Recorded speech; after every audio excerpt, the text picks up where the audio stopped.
Suppose ये हमारे पास एक डिस्क है,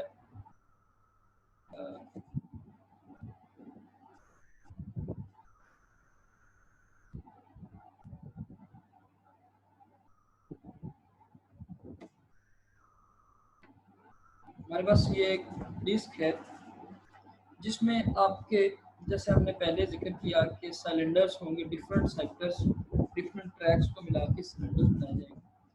अब सपोज एक से ज़्यादा रिक्वेस्ट आई हुई है, ये इसका इनर मोस्ट सर्कल है, आपके पास एक रिक्वेस्ट आपके पास इस सेक्टर में आई हुई है, एक रिक्वेस्ट इस सेक्टर के अंदर है, दूसरी रिक्वेस्ट इस सेक्टर के अंदर है, ठीक है। तो अब ये सारी की सारी रिक्वेस्ट आपकी क्यू के अंदर पड़ी होंगी। किस रिक्वेस्ट को पहले एग्जीक्यूट करना है, किस रिक्वेस्ट को पहले एंटरटेन करना है, किस रिक्वेस्ट को बाद में एंटरटेन करना है, इसके लिए आपके पास डिस्क स्केड्यूलिंग के डिफरेंट किस्म के एल्गोरिथम्स हैं। ऑब्जेक्टिव डिस्क स्केड्यूलिंग का operating system is responsible for using hardware efficiently, हमें एफिशिएंसी रिक्वायर्ड है। इस केस में अगर हम डिस्क ड्राइव की बात कर रहे हैं, सीक टाइम मिनिमाइज करना चाह रहे हैं। उसके अलावा डिस्क की बैंडविड्थ क्या है, total number of bytes transferred divided by the total time between the first request for service and the completion of the last service. तो हमें डिस्क की बैंडविड्थ अचीव चाहिए, मैक्सिमम अचीव चाहिए। तो इस तरह से हम डिफरेंट किस्म के एल्गोरिदम करके यहाँ पे बताना ये चाह रहा हूँ कि हमें डिस्क की स्केड्यूलिंग रिक्वायर्ड कब है। डिफरेंट किस्म के एल्गोरिदम हम इम्प्लीमेंट करके तो जो ऑब्जेक्टिव्स हैं सीक टाइम मिनिमाइज करने का, एफिशिएंसी अचीव करने का, वो अचीव कर सकते हैं। There are many sources of disk IO request, OS कर सकता है, सिस्टम के प्रोसेसेस कर सकते हैं, इसके अलावा यूजर के प्रोसेसेस कर सकते हैं। अब आईओ रिक्वेस्ट में इनपुट आउटपुट मोड है, डिस्क की एड्रेसिंग है, मेमोरी एड्रेस है, number of sectors to transfer है। इस केस में आपके पास ओएस ऑपरेटिंग सिस्टम जो है वो क्यू मेंटेन करता है पर डिस्क का।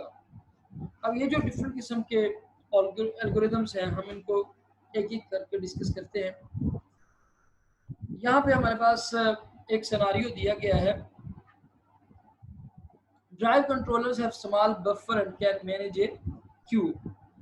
ये क्यू जो होगा वो आपका, जैसे मैंने पहले बताया कि एक आपकी जो डिस्क है उसकी प्रोसेस, स्मॉल प्रोसेसर जो उसका है, जिसको हमने बफर, उसके अपनी जो मेमोरी स्पेस है उसमें बफर में स्टोर होगा। उसके लिए स्केड्यूलिंग के जो एल्गोरिदम्स हैं वो उन रिक्वेस्ट को अकोमोडेट करेंगे। अब आपके एनालिसिस किसी एक प्लेटर के लिए भी किए जा सकते हैं या डिफरेंट, एक से ज़्यादा प्लेटर से मुराद आपकी जो डिस्क है एक स्पिंडल के ऊपर। यहाँ पे हमने एक सिनेरियो लिया है जिसमें आपको सपोज एक डिस्क के ऊपर जो ट्रैक्स हैं या सिलेंडर्स हैं उनका एड्रेस 0 से 199 तक है। अब ये जो एक सीक्वेंस दिया गया है यहाँ पे, ये सीक्वेंस बेसिकली बता रहा है कि आपने डिस्क के ऊपर कौन कौन से सिलेंडर को की रिक्वेस्ट चाहिए। सपोज सबसे पहले 98 नंबर सिलेंडर की, फिर 183 की, फिर 37, फिर 122, 14, 124 और इस तरह से आगे 65 और 67। इनिशियल कंडीशन में आपका जो हेडर पॉइंट है वो 53 नंबर सिलेंडर पे है। यहाँ पे कोई 53 नंबर सिलेंडर है और उसके ऊपर हेडर की पोजीशन है। अब हर सिलेंडर नंबर को एंटरटेन करने के लिए, एड्रेस करने के लिए, एक्सेस करने के लिए आपका हेडर पॉइंट आउटर सर्कल की तरफ मूव करेगा या इनर सर्कल की तरफ मूव करेगा। वो किस तरह से मूव करो, ये जो आपके पास रिक्वेस्ट आई है इनको किस तरह से एंटरटेन किया जाए, इसके लिए आपके पास एल्गोरिदम्स है। हमारे पास जो सबसे पहला एल्गोरिदम है वो है फर्स्ट कम फर्स्ट सर्व का एल्गोरिदम। जैसा कि हमने प्रोसेस की स्केड्यूलिंग के दौरान भी देखा था कि first come first serve algorithm, जो प्रोसेस क्यू में सबसे पहले आए उसको हम पहले एंटरटेन करते हैं। इसी तरह से जौन सी आपकी रिक्वेस्ट है, सिलेंडर नंबर की जौन सी रिक्वेस्ट सबसे पहले आई है क्यू के अंदर, उसको पहले एंटरटेन किया जाएगा। ठीक है, तो यहाँ पे एक इस चार्ट के अंदर आपको 0 से लेके 199 तक सिलेंडर नंबर दिखाए गए हैं, और उनमें आपका इनिशियली जो साइलेंट हेडर है वो 53 के ऊपर है। अब 53 के बाद आपकी जो वेरी फर्स्ट रिक्वेस्ट है वो 98 है। आप इट मीन्स के ट्रैक नंबर 53 से मूव करते हुए आप हेडर को लेके जाओगे 98 के ऊपर। अगर मैं यहाँ पे साथ में एक सर्कुलर डिस्क भी बनाऊं, तो सपोज आपके पास अगर पहले यहाँ पे इस स्टेज पे आपका 53 नंबर हेडर पोजीशन है, तो अब ये 98 की तरफ मूव करेगा। अगर आपका ट्रैक नंबर इनर सर्कल से आउटर सर्कल की तरफ है, अगर आउटर से इनर सर्कल की तरफ है तो ये इस तरफ को मूव करेगा, ताकि ये आपके सिलेंडर नंबर 98 पे जा सके। उसके बाद 183 आ गया, तो इसने यहाँ से 98 से 183 की तरफ मूव किया। ठीक है जी, उसके बाद 37 आ गया।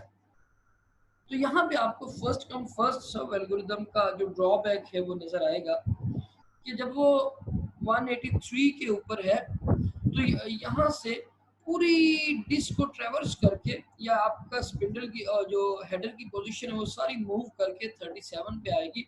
हालांकि वेरी नेक्स्ट आपके पास 122 था, which was nearer to the 183।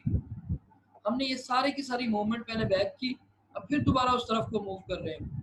फिर अगली आपकी जो रिक्वेस्ट है वो सिलेंडर नंबर 14 पे है, तो आप दोबारा से फिर सिलेंडर नंबर 14 की तरफ जा रहे हैं यहाँ से। तो यहाँ पे एवरेज जो इस इलस्ट्रेशन से आपके पास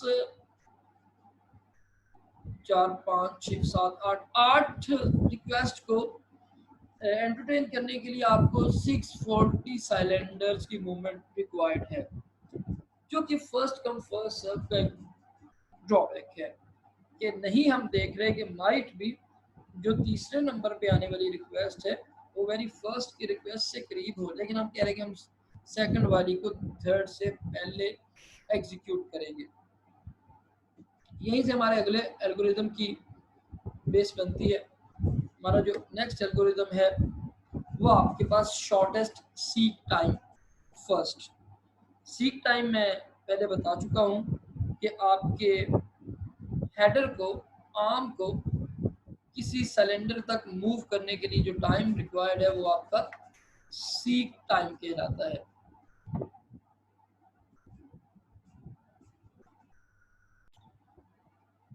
तो शॉर्टेस्ट सीक टाइम फर्स्ट जहां पे आपके हेडर की पोजीशन है इनिशियली, उसके बाद आप देखेंगे कि सबसे कम सीक टाइम किसका है।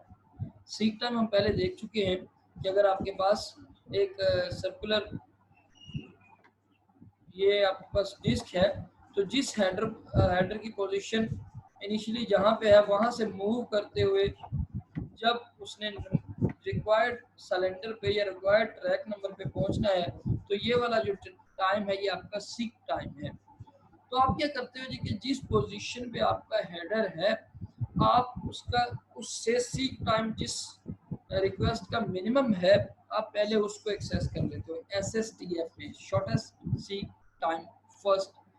तो जैसे ये जो हमारा गिवन सिनेरियो है, इसमें हमारे पास पहले 53 पे था इनिशियली आपका हेडर, तो 98 183 37 122, तो 53 से नियरर आपका 65 है। यानी कि 53 के बाद आपका जो मिनिमम सीक टाइम होगा वो आपका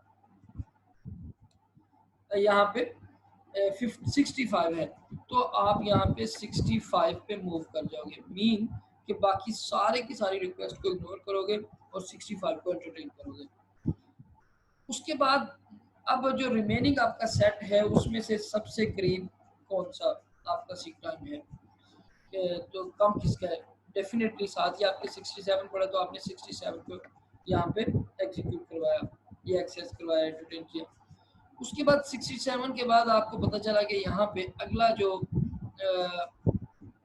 नियरर है वो आपके पास 37 है। ठीक है जी, तो आप 37 की तरफ मूव कर गए।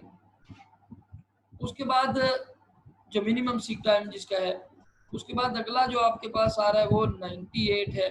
तो आप यहाँ से 37 के बाद, सॉरी, यहाँ पे आपके पास 14 है, तो आप 14 की तरफ मूव कर गए।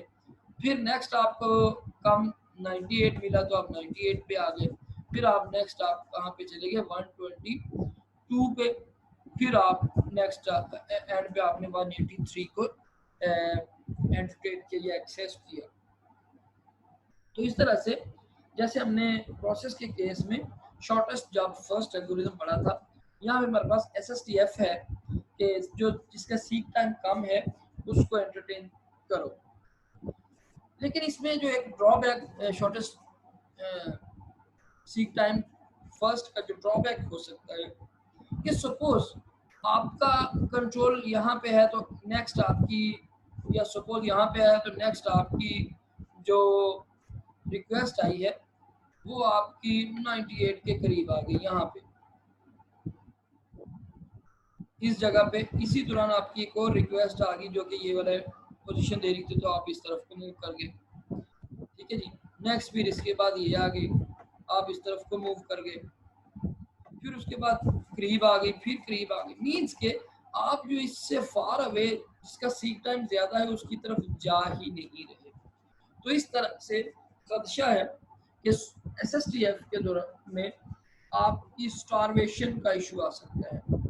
ऐसा हो सकता है कि आपका कोई एक रिक्वेस्ट जो हार्ड डिस्क पे आई हुई है डाटा एक्सेस के लिए वो आपकी डेडलॉक में चली जाए या लॉन्ग वेटिंग में चली जाए, क्योंकि जैसे ही एक आपकी रिक्वेस्ट को एंटरटेन किया जाता है उसी वक्त में कोई और ऐसी रिक्वेस्ट आ जाती है जिसका सीक टाइम आपकी जो पहले से अवेलेबल रिक्वेस्ट है उससे कम है, तो फिर उसको एंटरटेन किया जाता है।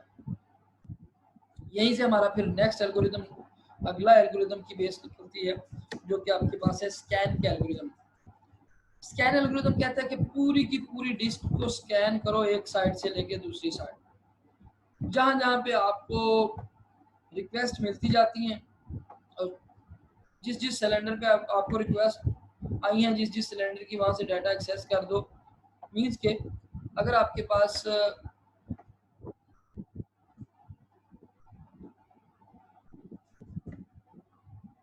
पास ये एक डिस्क है, आपके हेडर की पोजीशन सपोज यहाँ पे आपके हेडर की पोजीशन है इस जगह पे, तो आप क्या करते हो कि हेडर की पोजीशन को यहाँ से मूव करते जाते हो towards the outer loop, and तक चले जाते हो। मीन्स के आपकी जितनी भी रिक्वेस्ट आती हैं यहाँ पे उन सारी की सारी को आप क्या करते हो, एंटरटेन करते जाते हो, एंड पे चले जाते हो, फिर वहां से वापस ट्रैवर्स करना शुरू कर देते हो इसकी तरफ, इनर लूप की तरफ। ठीक है जी, इनर लूप से आउटर लूप, आउटर लूप से फिर आप आउटर सर्कल से फिर आप इनर सर्कल की तरफ मूव करना शुरू कर देते हो। मीन्स कि आप पूरी की पूरी डिस्क को स्कैन करते हो। The disk arm starts at one end of the disk and moves towards the other end, servicing requests until it gets to the other end of the disk, where the head movement is reversed and servicing continues. तो आपकी service इसी तरह से continue रहती है। इसमें आपका starvation का इशू नहीं रहता, क्योंकि जो भी अगर आप फार एंड की तरफ जा रहे हैं और वहां पे आपके पास कोई रिक्वेस्ट आई हुई है तो उसको हम एंटरटेन करेंगे ही करेंगे। ऐसा नहीं हो सकता कि कोई एक रिक्वेस्ट आपकी लॉन्ग वेटिंग में चली जाए। यहाँ पे अगर हम उसी सिनारियो को एग्जीक्यूट करें, इसके ऊपर जो हमने हमारी एग्जांपल ली हुई है जिसमें हमारे पास ये रिक्वेस्ट है, तो हमारे पास जो illustration shows that head movement of 236 cylinders, या आपकी क्योंकि पहले 53 पे थी इनिशियल पोजीशन, तो आप 236 सिलेंडर्स की मूवमेंट के साथ सारी की सारी रिक्वेस्ट को अकोमोडेट कर लेते हो। Scan algorithm sometime called the elevator algorithm, ये आपका एलिवेटर का एल्गोरिथम कहा जाता है। जैसे आपने बिल्डिंग्स के अंदर एक फ्लोर से दूसरे फ्लोर पे जाने के लिए देखा होगा कि एलिवेटर्स लगे होते हैं, वो ऊपर की तरफ जा रहे होते हैं और उसके बाद दूसरे साइड से नीचे की तरफ आ रहा होता है। तो इसी तरह से ये पहले इनर सर्कल से आउटर सर्कल की तरफ और वहां से फिर back toward the inner circle. यहाँ पे जो इसका इशू है आपकी स्कैन का जो इशू है, स्कैन का इशू ये है, सपोज आपका ये सामने डिस्क है, आपने एक यहाँ पे आपकी इनिशियल पोजीशन थी हेडर की, आप यहाँ से मूव करना शुरू हो गए हैं टूवर्ड्स द आउटर सर्कल, आप मूव करते जा रहे हैं। यहाँ पे जो रिक्वेस्ट थी उसको आपने एंटरटेन कर लिया। एंटरटेन करने के बाद आप आउटर की तरफ जैसे ही मूव हुए तो पीछे आपके कुछ रिक्वेस्ट आ गई। उसी वक्त जैसे ही आप इस आपने ये वाला ट्रैक छोड़ के नेक्स्ट ट्रैक पे गए तो यहाँ पे आपकी रिक्वेस्ट आ गई। फिर आगे चलते जा रहे हैं तो अब जिस तरफ हेडर मूव कर रहा है उसके बैक पे जितनी भी रिक्वेस्ट आती जा रही है वो यहाँ पे वेटिंग में लगेंगी, ये जी वो ज्यादा टाइम वेट करेंगे। आपका ये जो हेडर था ये मूव करते करते आउटर सर्कल की तरफ गया, यहाँ पे इसने सारी की सारी रिक्वेस्ट को एग्जीक्यूट किया, आउटर सर्कल से वापस रिवर्स हुआ। अब सपोज जब ये वाला जो एरिया है आपका, ये वाला एरिया आउटर एरिया, सपोज ये वाला, यहाँ पे इवन जब आपका हेडर आगे मूव कर गया था उसके बाद भी जो रिक्वेस्ट आई है, क्योंकि इसने एंड पे जाके दोबारा फिर वापसी करनी है, तो ये इस वाले एरिया में सपोज जितनी भी रिक्वेस्ट आई हैं, इस वाले एरिया की एड्रेस की जितनी भी रिक्वेस्ट आई हैं वो आपकी जल्दी एग्जीक्यूट हो जाएंगी as compare to this area. क्योंकि आपकी, जैसे मैं कह रहा हूँ, अगर हम इस तरफ को ड्रॉ करें, आपके पास यहाँ पे एक रिक्वेस्ट आई थी, आपने उसको एंटरटेन किया और आप इस तरफ को मूव करते जा रहे हैं दूसरी स्कैन करने के लिए पूरी डिस्क को। आप जैसे ही इस पोजीशन पे पहुंचे तो यहाँ पे एक रिक्वेस्ट आई, एक और इस सिलेंडर की या इस ट्रैक नंबर की, लेकिन आप तो अभी आउटर की तरफ मूव करते जा रहे हैं। यहाँ पे पहुंचे, जब हम यहाँ इस स्टेज से आगे गुजरे तो यहाँ पे भी एक रिक्वेस्ट आ गई। अब हालांकि ये वाली जो रिक्वेस्ट है इस रिक्वेस्ट से काफी देर के बाद आई है, लेकिन यहाँ इस जगह पे जाके जैसे ही इसने रिवर्स किया तो ये वाली फौरी इंटरटेन हो जाएगी, जबकि जो पहले आई थी वो आपकी ज्यादा देर के लिए पड़ गई। तो इस तरह से आपका जो आउटर की तरफ अगर आप मूव कर रहे हैं, जब आप आउटर की तरफ मूव कर रहे होंगे तो ये वाला आउटर जो एरिया होगा वो रिक्वेस्ट उसकी कम डेंस होगी। डेंस होने से मुराद कि जैसे ही रिक्वेस्ट आएंगी वो एंटरटेन कर दी जाएंगी। लेकिन यहाँ पे इनर वाले एरिया की तरफ जब आप जो आपकी रिक्वेस्ट ये भी आ गई, एक और भी आ गई, एक और भी रिक्वेस्ट आ गई, तो इनर ट्रैक्स के ऊपर जितनी भी आपकी रिक्वेस्ट हैं वो एंटरटेन देर से होगी, तो इनर एरिया आपका ज्यादा डेंस होगा, आउटर एरिया आपका कम डेंस होगा जब आप इनर से आउटर की तरफ मूव कर रहे हैं। इसी तरह से जब आप आउटर से इनर की तरफ मूव कर रहे होंगे तो इसके वाइस वर्सा आपका ये वाला एरिया डेंस हो जाएगा और ये वाला एरिया, क्योंकि आपने इनर मोस्ट पे जाके दोबारा वापसी करनी है, तो ये वाला एरिया आपका डेंस नहीं होगा।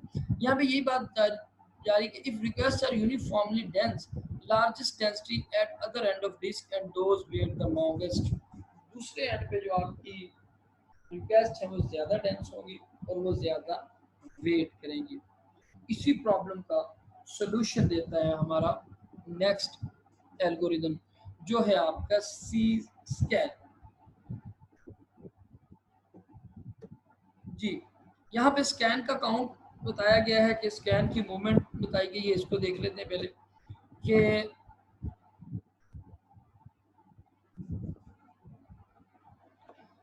यहाँ पे हमने 53 पे पोजीशन थी आपके हेडर की, आपने कहा कि सबसे पहले ट्रेवर्स करते जाओ और बिल्कुल जीरो पे चले जाओ।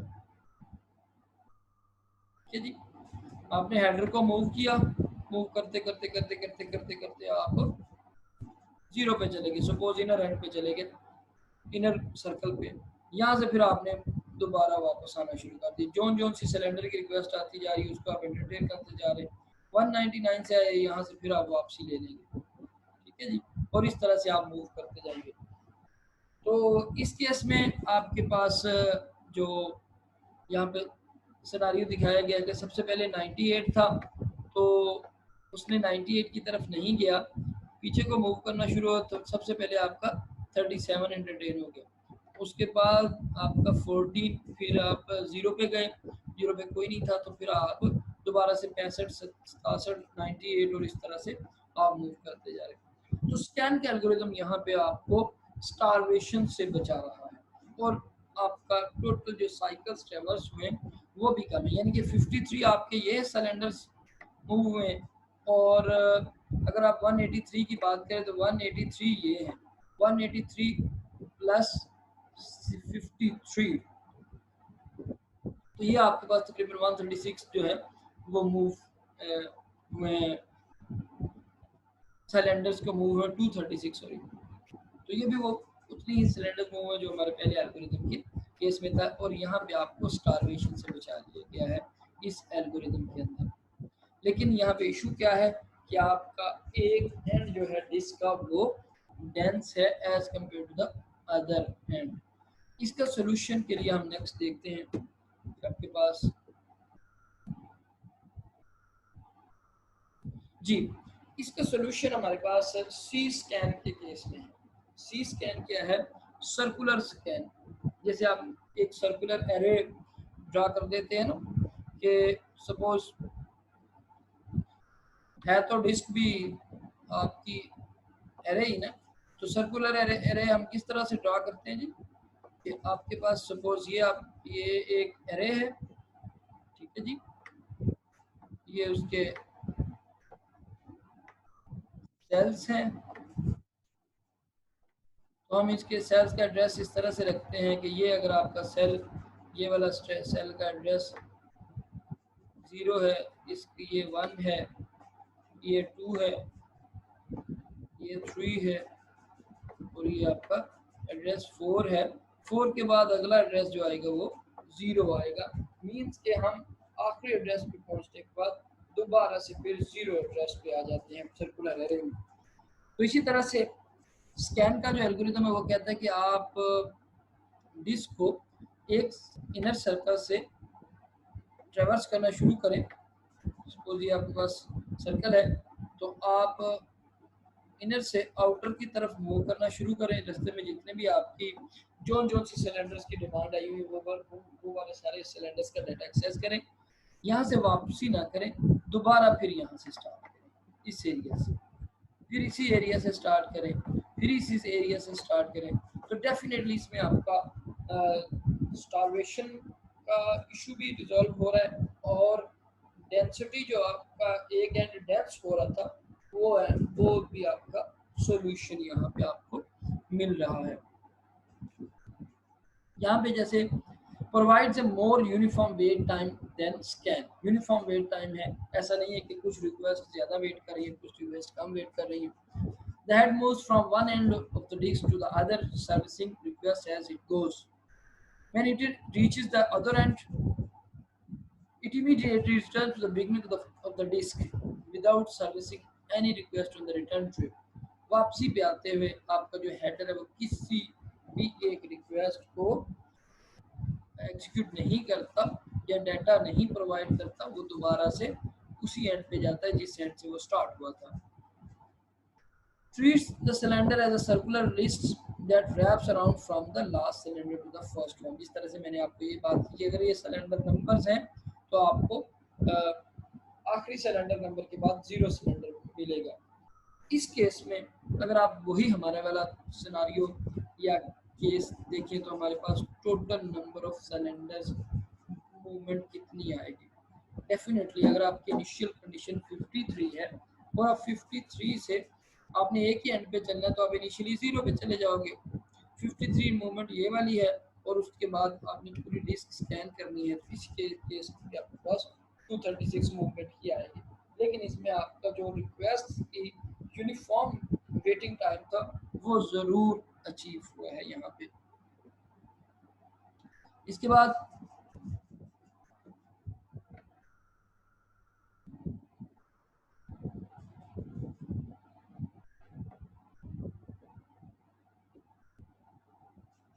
ये उसका सर्कुलर स्कैन का शो करवाया गया है, इसमें जिस हेडर पोजीशन पे वो था वो वहीं से आगे मूव कर गया है, वापस नहीं आया। लेकिन इस केस में डेफिनेटली 37 और 14 का वेटिंग टाइम काफ़ी होगा। जब आपने इसको मूव करवाना शुरू किया है, 53 पे था तो आपने फार एंड की तरफ मूव करना शुरू कर दिया, तो इंक्रीज करते गए सिलेंडर नंबर, इंक्रीज करते गए। तो इस केस में अगर आप देखें 53 से जब हम 199 तक पहुंचे हैं तो हमारे पास 147 मूवमेंट ये वाली है और 37 मूवमेंट ये वाली है।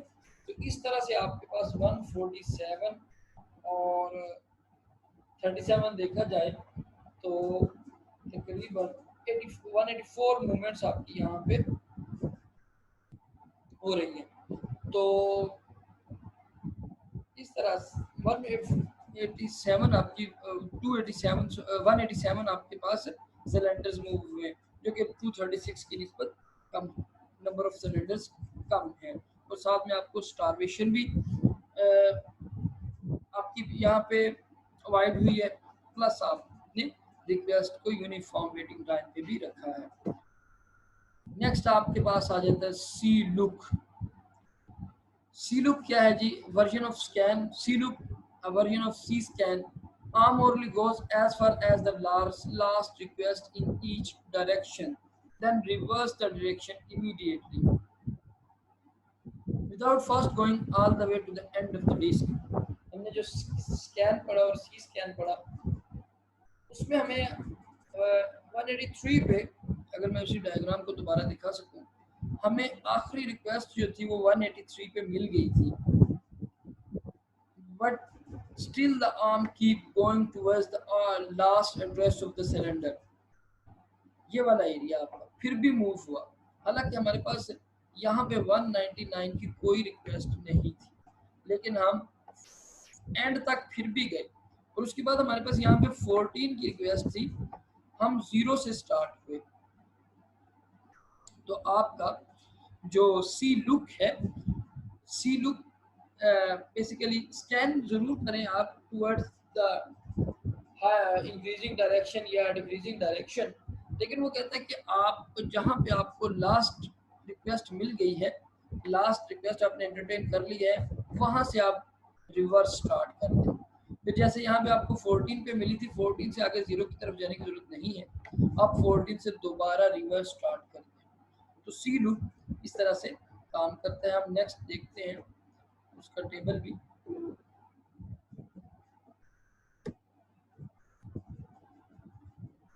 टोटल नंबर ऑफ सिलेंडर्स इस केस में कितने होंगे? यहाँ पे अगर आप देखें ये सी लुक का डायग्राम वही दिखाई गया जिस तरह से हम डिस्कस कर रहे थे पहले। इनिशियली आप 53 पे थे, तो 53 से आप 65 पे आपने इंक्रीजिंग ऑर्डर में गए। उसके बाद आपने फिर 67 को एग्जीक्यूट किया, एड्रेस दिया, फिर 98, फिर 122, 124 और 183 के बाद आप फर्दर 199 की तरफ मूव नहीं किया और आपने यहाँ से रिवर्स कर लिया। लेकिन रिवर्स करते हुए आपने, अगर रिवर्स करते हुए आप एंटरटेन कर रहे थे तो डेफिनेटली आप 37 पे यहाँ पे पहले एंटरटेन करते, लेकिन आप नहीं कर रहे, आप जा रहे इस जो आपके पास रिक्वेस्ट का सेट है उसमें जो सबसे मिनिमम सिलेंडर नंबर है आपने उस तक मूव किया, उस सिलेंडर को एंटरटेन किया और आप दोबारा से इंक्रीजिंग ऑर्डर की तरफ जाना स्टार्ट कर दिया आपके आर्म ने। इस तरह से ये कुछ हमने सिलेक्टिंग डिस्क स्केजुलिंग के एल्गोरिदम्स डिस्कस किए हैं। अब किस सिस्टम के लिए, क्योंकि सारे के सारे ही स्केजुलिंग एल्गोरिदम्स के कुछ ड्रॉबैक्स हैं, कुछ बेनिफिट्स हैं, तो किस सिस्टम के लिए कौन सा स्केजुलिंग का एल्गोरिदम यूज किया जाए, डेफिनेटली ये एक चैलेंज है।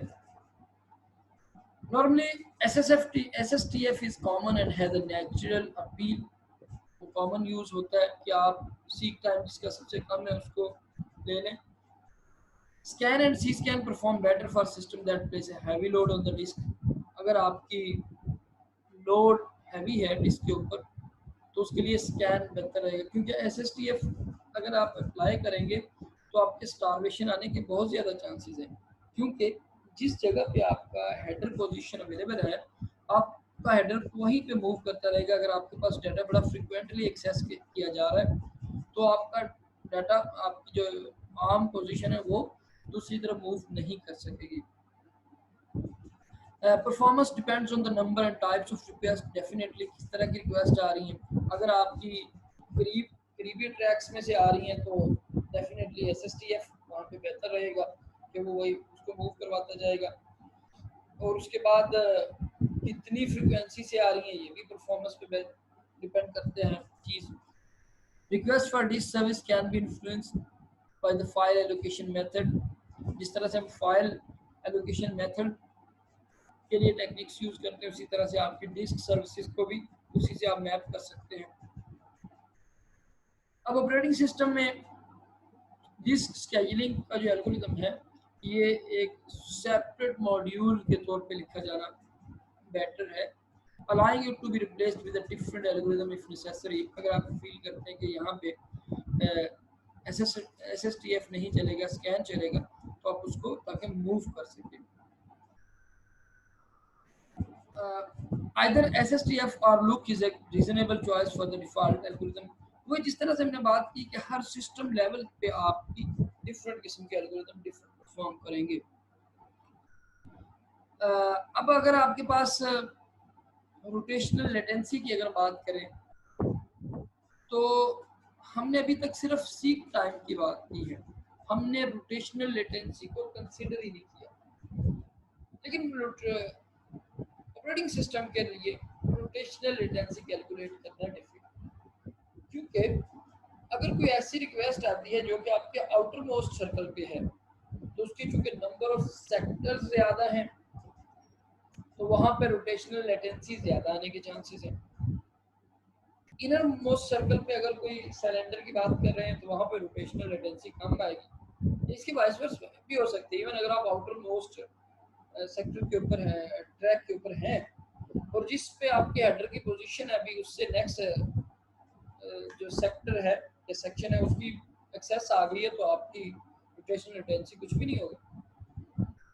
लेकिन अगर आप इनर मोस्ट एंड पे हैं और आपके पास जो सेक्टर डिमांड किया गया वो फार अवे है उस वक्त आपकी रोटेशनल लेटेंसी ज़्यादा होगी। याद रखिएगा कि रोटेशनल लेटेंसी से मुराद, यहाँ पे रिपीट कर दूं कि आपके पास ये अगर डिस्क है, आपके आर्म की पोजीशन यहाँ पे आर्म हेड की पोजीशन अगर सपोज यहाँ इस जगह पे है और आपका जो सेक्टर डिमांड किया गया है वो ये वाला सेक्टर, इस वाले सेक्टर का एड्रेस दिया गया है। अब आर्म की पोजीशन इस ट्रैक पे आएगी और इस ट्रैक को रोटेट करके यहाँ पे लाया जाएगा। अब ये वाला जो टाइम है रोटेट करने का, दिस इज रोटेशनल लेटेंसी। तो how does disk based queuing effect OS queue ordering efforts, ये आपके लिए एक यहाँ